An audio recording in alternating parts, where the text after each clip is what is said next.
Automatic spending cuts are going into effect, and some small airports are on the chopping block. That's right. Members of Congress in New Haven today laying out exactly how the sequester will affect our state. News 8's Jamie Muro live at Tweed New Haven Airport tonight with more on what these cuts will mean for all of us. Jamie.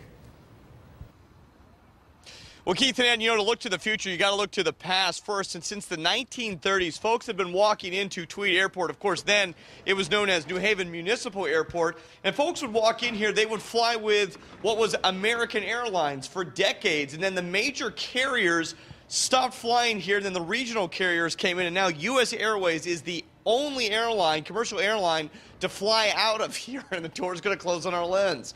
But what congressional delegation said today in this lobby is that if U.S. Airways leaves, that's not the only problem for New Haven. We're talking about jobs. We're also talking about a hit to the economy.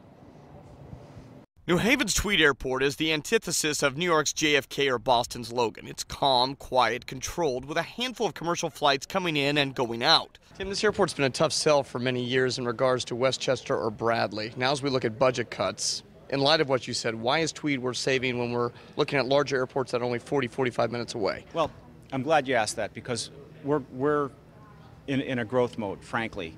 We have been for several years. Sequestration could cut the FAA budget by approximately $600 million, which means the potential closing of 100 air traffic control facilities.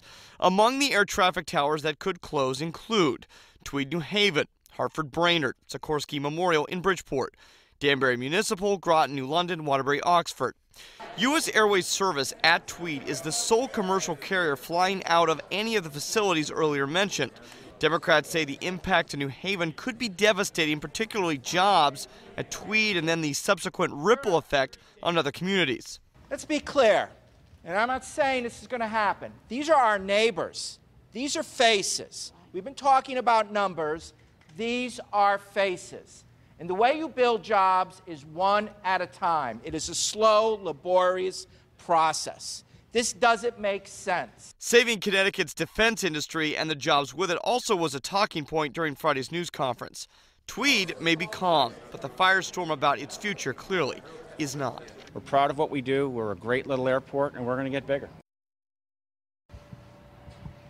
Tim Larson, who's the executive director there that you just saw, said, the thing they're thinking about as well is people have booked flights into April when some of these cuts could happen, so people might need to prepare for alternatives if these cuts do calm down. And again, he also says that in the midst of all these cuts, Tweed is still pushing, looking for more carriers, looking to expand here in New Haven.